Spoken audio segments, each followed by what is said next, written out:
ClancyPasta presents. My neighborhood watchman always told me something lived behind my door. I found out what it was. Written by Potato on Puberty.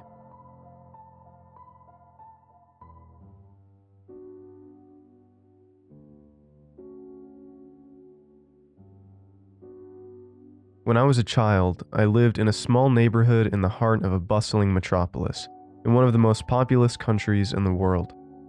It was the era before smartphones, flat screens, and social media. The internet was in its infancy, a tool for those in the know instead of a commonplace necessity.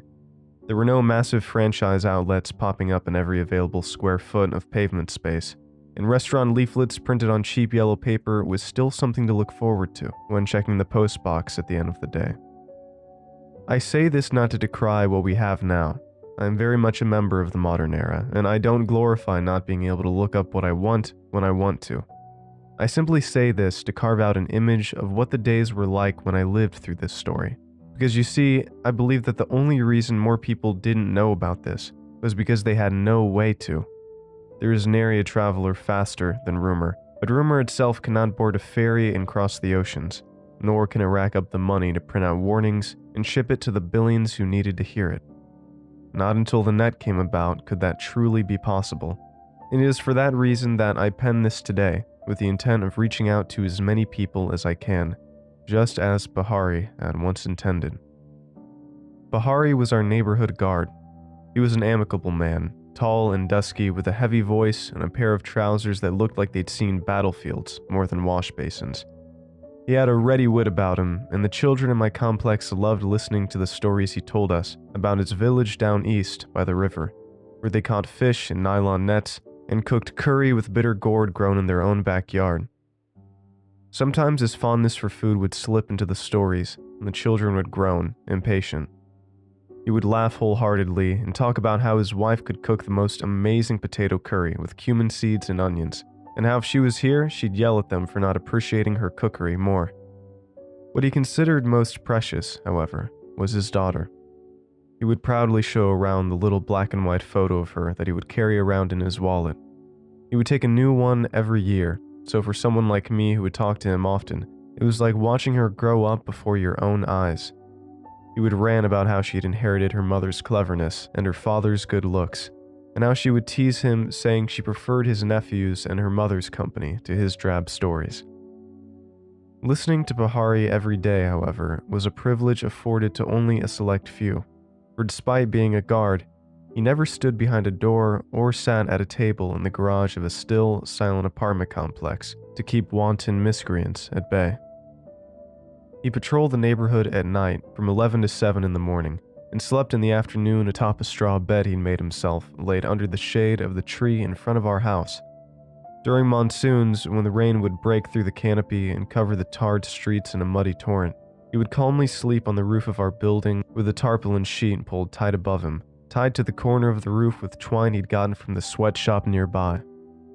Therefore, it wasn't particularly easy to get a hold of him, and it was only through sheer luck that I'd often run into him getting ready to sleep outside or up on the roof. That was when he'd started telling me his stories. He'd speak of the children in his village, playing in make-believe with carrots tied to the sides of their heads to look like horns, of how, when the storms ravaged the riverside, they'd often have crocodiles coming on shore, trudging a mere feet from their bedrooms, of wizened men shutting their doors and lighting candles at their thresholds on the most auspicious days of the month. My favorite stories were the ones he told of their local legends. The half-man, half-tiger demon that haunted the riverbanks after the witching hour. The two-headed stranger that only came out on the third full moon of the year, thirsting for the blood of human children and newborn calves. The medicine man who would step out from the ashes of a bonfire in the ruins of the old school on the East Shore. And most importantly, of the doorman.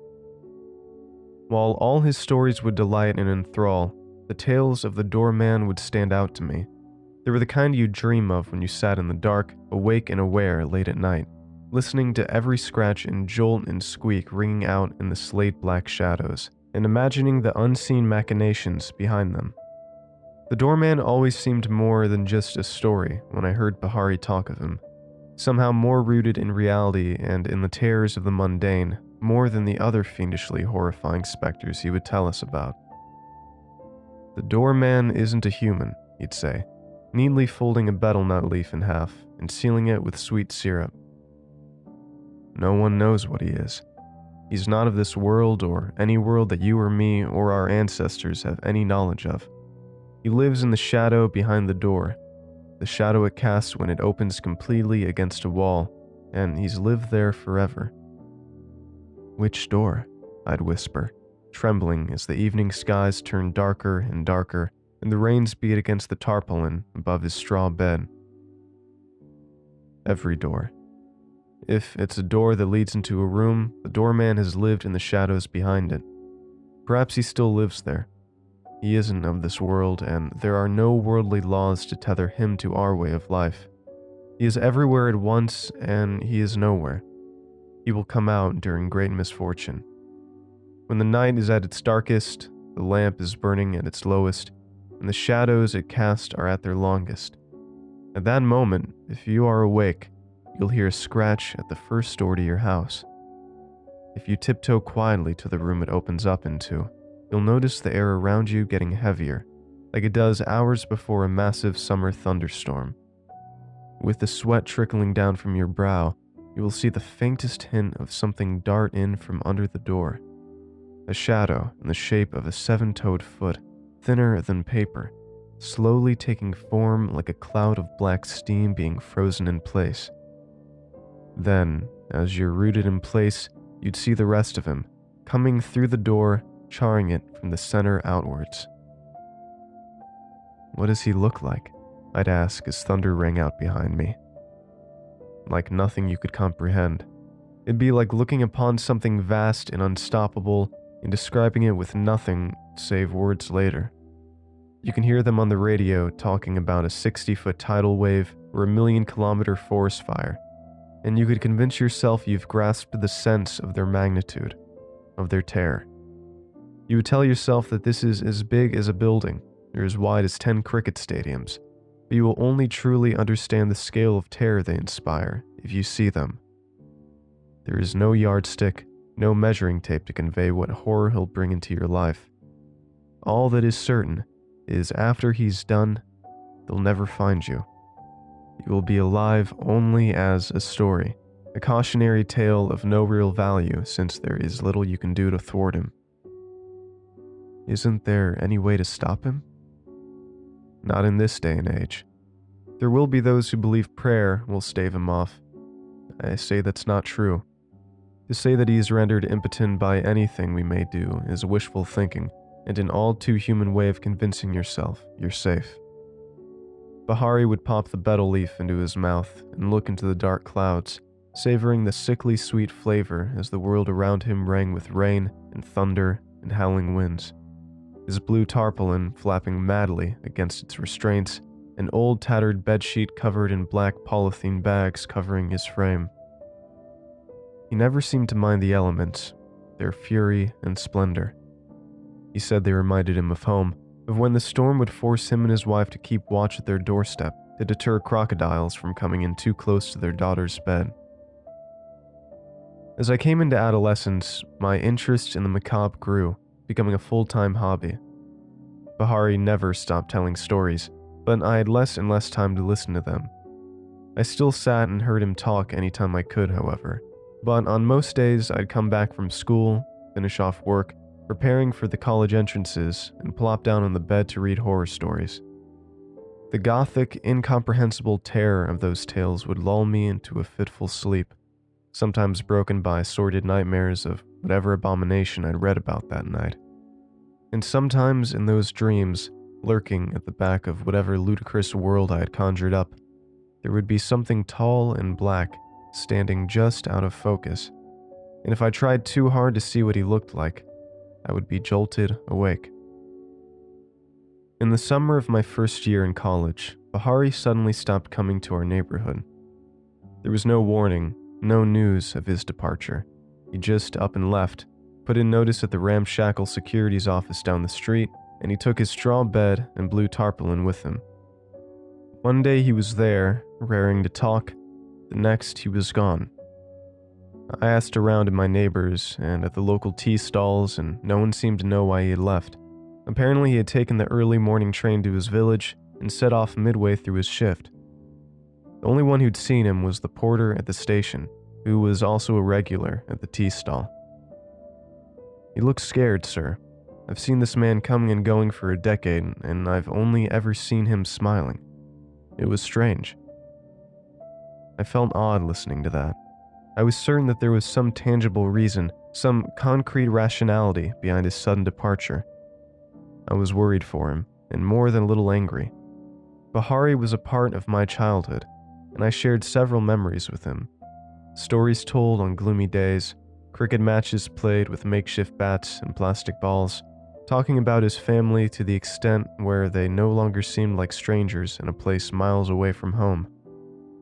To think he would walk away without a hint of a goodbye to an old friend piqued me, and I confess to having sat on the roof for hours, reminiscing about him and his hundreds of tales.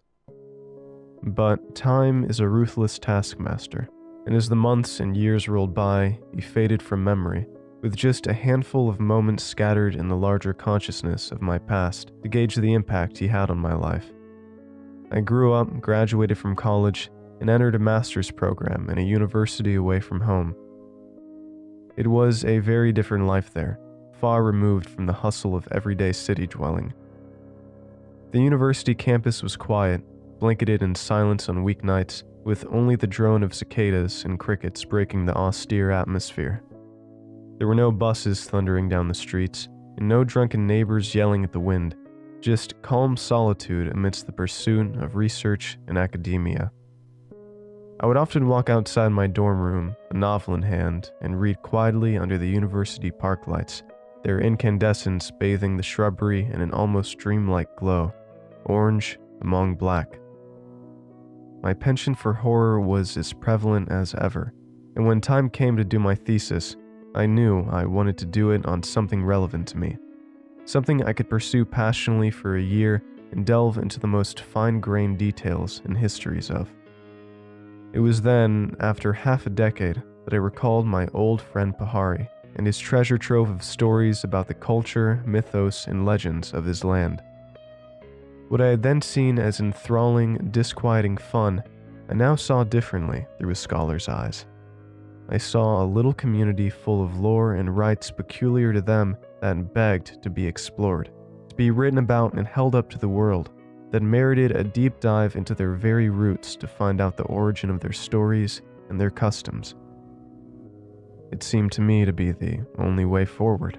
After all, Bahari was my friend, and I felt like I had a connection to the place.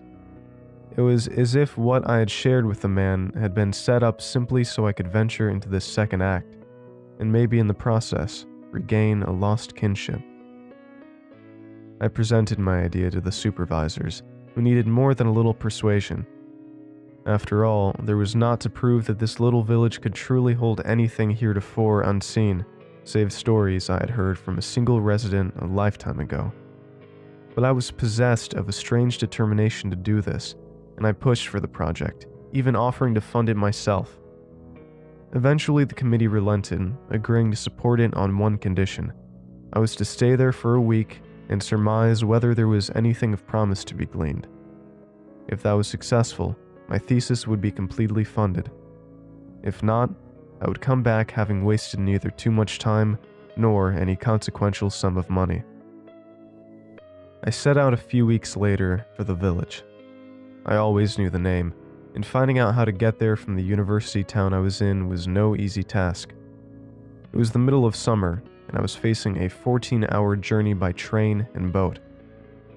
I boarded the train in the early hours of the morning, the skies and unkempt fields rushing by outside, while I leaned against the window and felt the wind brushing my hair backwards, smelling of sweat and pitch and wet grass. The heat was bearable, for the sun hid beneath steely clouds, and the low rumble of thunder rang out with the occasional flash of distant lightning.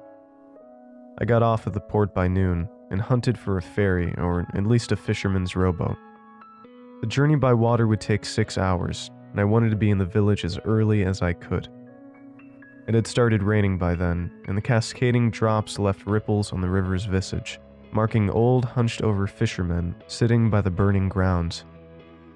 The wind blew my umbrella around, and I had to weave my way through it, only barely keeping it from being tugged away by a sudden northerly draft. I found a boat that charged a small fortune, and spent the next 6 hours lying on my back under the tarpaulin roof that covered its aft. The sky turned slowly from gray to blue to a dark red as the rain pattered against the fabric, making little puddles wherever there was a fold or abrasion. I turned my thoughts to what I would do on reaching there. I would, of course, seek out Bahari's family, introducing myself, meet Bahari again if he was still around, and then tell them of why I was there. They were my gateway to understanding the truth of this place. I reached the shores after 6:30. The rain showed no signs of stopping, and the humidity was only helped a little by the cool river winds flowing across the jetty. I paid the ferryman and trudged up the muddy path, umbrella all but useless against the turbulence of the downpour. There was no one about, and I saw no traces of electrical lights anywhere. What looked like a broken-down kindergarten school loomed up before me, wide walls covered with colorful paintings of children in books and cartoons. I knocked on the door. Nothing. The wind picked up, and I almost immediately regretted having gone there, as it began to dawn on me that the village might be farther down from the shoreline than I'd expected. Once I reached there, money would buy me a bed and some basic meals for the night, but if I couldn't make it to the community before 8, they'd likely all be asleep, and I would have to spend the night out in the elements. I had my tent in a sleeping bag, but it would be far from ideal. I made slow progress on the wet mud, walking with my foot slightly turned to provide a better grip. The noise of the jungle and its emptiness couldn't quite overtake the patter of rain, but it loomed beside me, lonely and imposing. The path was all but washed away, and I only managed to stick to it by following the clearing through the multiple trees that decked my surroundings. Almost an hour later, I saw the first settlement, a single thatched hut with mud walls popping up against a darkened horizon. There was only a single family about, cooking on the balcony with a coal oven, while clear tarpaulin protected the pots from the rain. 2 children played inside, wearing shirts that looked about 5 times too big for them. I approached the woman fanning her cookery flames. She looked up at me in surprise. "Hello, I'm looking for Bahari's family?" I yelled over the torrent. "What?" she said, straining to hear me. "Bahari's family? I'm a friend of his." She finally seemed to understand. I told her I was from the city and that I knew Bahari for almost a decade. She called out her husband and asked him to talk to me. The man who came outside was well-built and dark, with calloused hands and a stained shirt that seemed too small for him. He smelled of sweat and metal and, oddly enough, of sickly sweet honey. The lantern in his hands lit up the little house, and I felt a little chill run down my spine.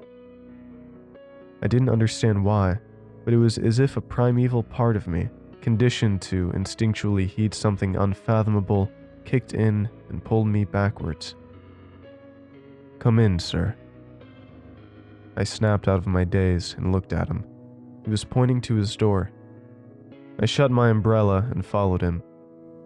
He heard my story and assured me he'd take me to Bahari's house tomorrow. His wife served me a simple meal of lentils and rice, and I devoured every morsel. They laid out an old mat for me to sleep on, and insisted I sleep inside. I was far too tired to refuse, and laid down, zipping up my sleeping bag, and fell asleep in that tiny room, lit by the light of a dying lantern, throwing long, flickering shadows on the gray, clay-baked walls. That night, for the first time in years, I dreamt of a man in black, stood too far away to discern any features, yet just close enough to feel the terror of his presence emanating through me and into my insides, churning and twisting and ripping. I woke up with a start around midnight and looked around, slowly gathering my bearings. The lantern had burned out, and the room was pitch black, the sound of rain bombarding the frail wooden door. The shapes of the sleeping farmer and his family lay against the wall farthest to me. I looked closely at the door again, trying to understand why the thought of entering this home had suddenly filled me with dread for a second. But there was absolutely nothing. It was a simple wooden door, painted a fading green, with rusted hinges. There was nothing here to scare me the way I had been, yet a sense of unease still gnawed at me. I got up, silently pulled back the deadbolt, and then pulled the door open, to a world of incessant darkness. Gone were the trees, the path, the ground, the rain, and the wind. It was just black nothingness as far as I could see. This house and me were suspended in it, like a rowboat on a perfectly calm ocean on a moonless night. I gasped and gawked and sank to my knees. I slapped myself in the face, pinched my arm, and screamed for the farmer and his wife to wake up. Not a sound from anyone. I stared out and gasped. This had to be a dream. It must be a dream. It had to be a dream. The blackness outside suddenly came alive, seeming multifaceted. Impossible structures and patterns glinted in the dark like diamonds under moonlight. Stairwells that twisted and opened in on themselves, sheeting geometry into accursed shapes, materialized out of thin air. Long, thin stairs that disappeared into nothing. Wide ones that looked as if they connected the topmost step to the lowermost in an infinite, incredible loop of sterile, veined marble. And doors. So many doors. Old wooden ones, broken steel ones, warped plastic ones. Red ones, blue ones, green and white ones. A million times, a million doors scattered in that black cocoon like the eyes of some great beast, staring down at me as I knelt at the threshold, mouth agape, tears running down my eyes, abject disbelief and terror having grasped every fiber of my body. And then, at their center, meters from where I stood, another door appeared. This one was old, older it seemed than anything I'd ever known, older than science could surmise. It was sandstone and glass with a single large hinge of brushed metal. It began opening, inwards. A dark clawed hand crept out from behind it, along with a seven-toed foot. The rest of his torso materialized through the door, unnaturally tall, covered in wrinkles from legs upwards. The whole body leaned backwards as it walked out, as if he was walking up a steep hill. As his face slowly phased through the stone, he bent further and further back until his arms, as long as his legs, touched the inky black ground. He crawled towards me, slowly, bent backwards, his head just out of view. I cried as I watched him pick up speed, knowing I could do nothing, knowing no law of the mortal plane would serve me now. His fingers and toes grew longer and longer, until it looked as if each of his limbs rested on a massive spider scuttling towards you, swaying, frenetically tilting, the claws at the end of his digits glimmering in whatever faux light existed in that blasted world. I closed my eyes, and the next thing I knew, it was morning, and I was lying on cold, hard clay inside the hut. There was sunlight streaming in through the windows. I pushed myself up, staggering, almost throwing up over how much my head hurt. My sleeping bag lay crumpled in a corner. I got on my feet. The farmer and his wife were nowhere to be seen. All that remained were the man's stained shirt and a golden ring I remember the woman wearing. Now that I looked closer, it seemed like the stain on the man's shirt was blood, dry and flaky but unmistakable. The ring too seemed to have traces of dried blood on it. I knelt back and caught my breath against the wall. The door seemed to have a giant scorch mark on the inside, spreading outwards from almost the exact center of the creaking wood. Old damage from a kerosene fire gone wrong, I was sure. I hadn't seen it last night because of the dark. For all I knew, I'd gotten soaked in the rain and had a massive bout of shivers, despite having dried myself off before sleeping. I had definitely hallucinated everything. If there was any other explanation, I would never pursue it nor accept it. I gathered everything I had and set out. The clouds had let up, the rain had stopped. The sounds of birdsong and the susurrus of winds and waves rose ahead of me, calming me, driving from my mind the nightmares from before.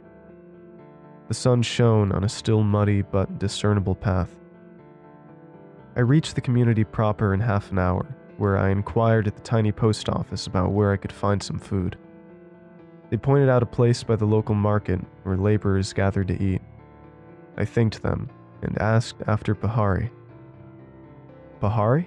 asked the postman quizzically. "Yes, I'm a friend of his. I came to ask for his help over a certain matter. I had to stay over at the farmer and his wife's half an hour from here last night, but I don't want to waste more time." The man sat down with a huff and put his legs up on the ramshackle wooden table. He pointed at a stool beside the door, and I took a seat. "Well, sir," he said gruffly, "you are about half a decade too late." I narrowed my eyes at him. "Have they left the village?" He looked at me for a while, then looked down as if unsure. When he finally spoke, it was with measured gravity. "Yes, they did, but I can't tell you where they went.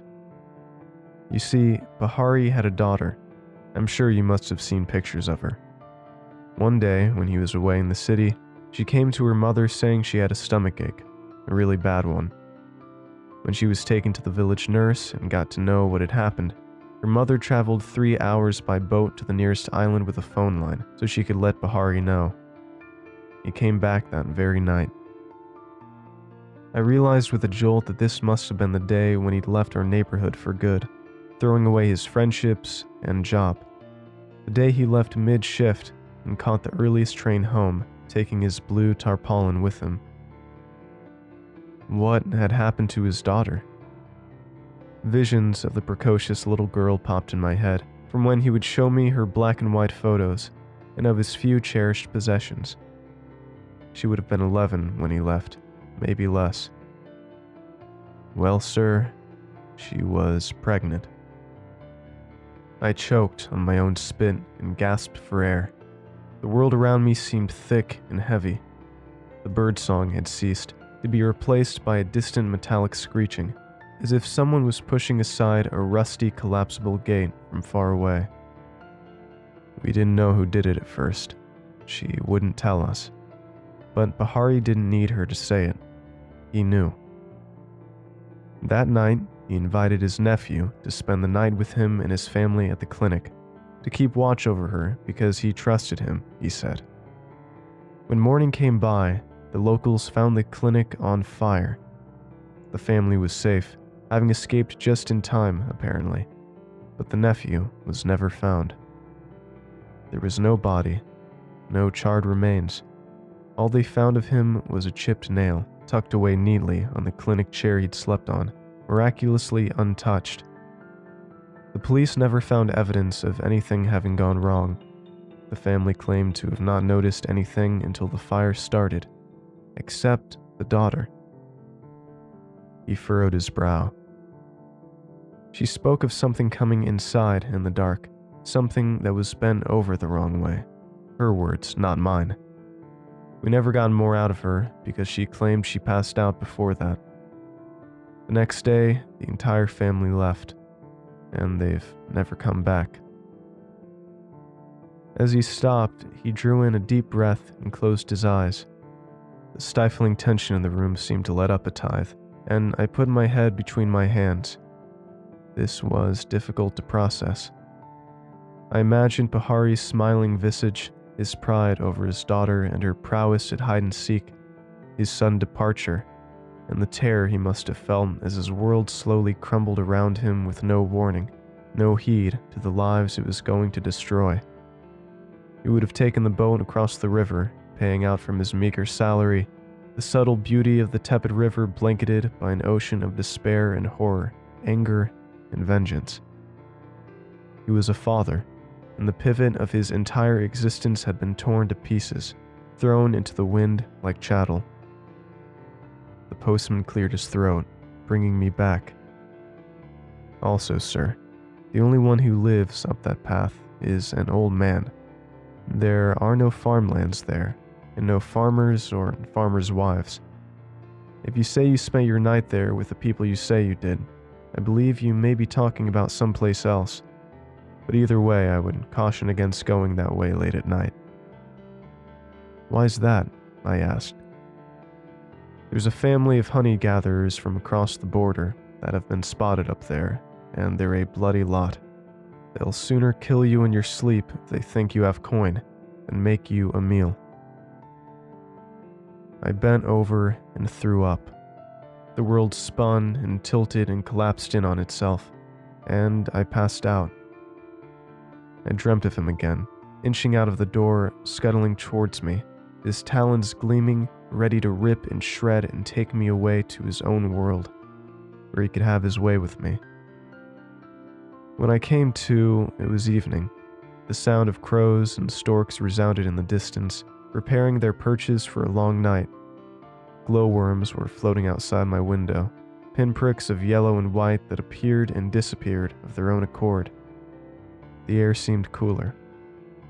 I was in a brightly lit room on a clean white bed with the smell of mosquito repellent permeating the air. I gathered that it was probably lit by a generator, given that outside my window I could only see lanterns and wick lamps. This must be their clinic, I thought, probably built on the foundations of the old one that burned down. There were definitely patches that looked like they weren't replaced and had instead been reused from the burnt building to cut down on costs.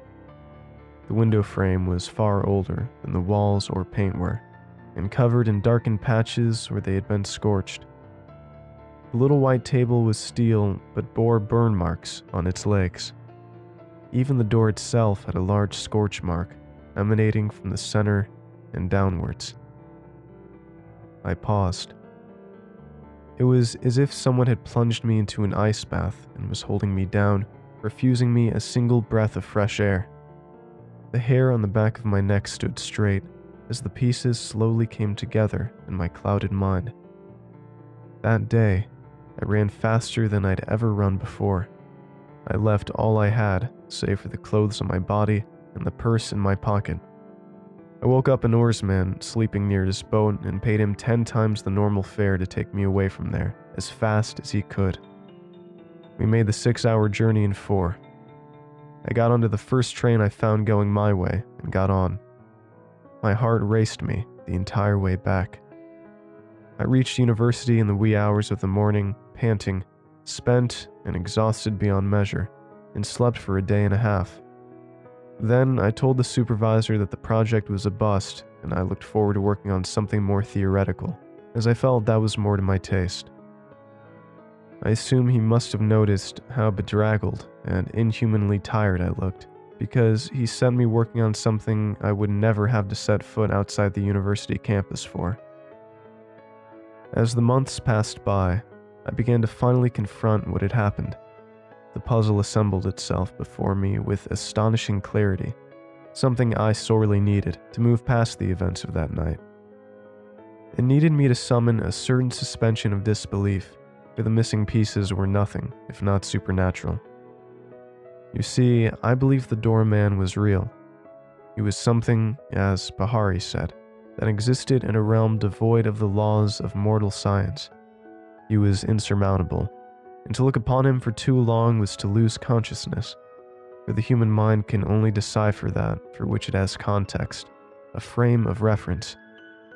The doorman was not bound by mortal laws, therefore trying to comprehend what he truly is, as is impossible as, say, making a submarine out of holes. But the only thing that tethered him to our world was why he did what he did, why he lived in the shadow of doors, and why he attacked. That was what Pahari, through some chance of fate, had figured out, because the doorman in fact only came for those who caused misfortune, not those who received it. Which is how Pahari knew that he would come for his nephew, because the absolute truth of this world is the only thing of consequence to this otherworldly being, which is why he came for the murderers I had the ill fortune to spend the night with.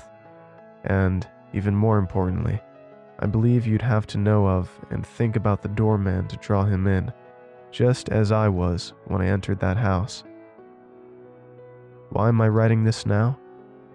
Well, simply because I now have the forum to, and because there are far too many in the world who deserve a fate worse than the one they've been dealt. Because if there's a witness to a crime, there is a way to exact justice without relying on the machinations of a broken world and its broken systems. Because there might be something behind your door, and there are those, I believe, who should fear it.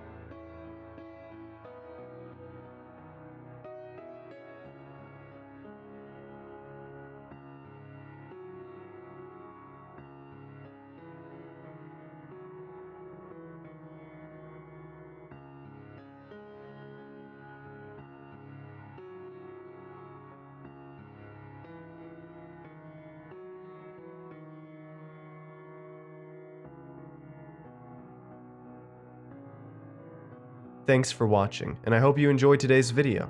I want to give a huge thanks to all of my supporters over at Patreon and YouTube memberships. Your support makes these narrations possible, and I appreciate it a ton. If you'd like to join these lovely ghouls, you can head on over to my Patreon at patreon.com/ClancyPasta, or click the join button below to become a member. And if you'd like creepy cool shirts, make sure to head on over and check out my official merch store for some awesome tees, hoodies, stickers, and more. Alright. Thank you all for watching, and I hope you have a great night. Cheers.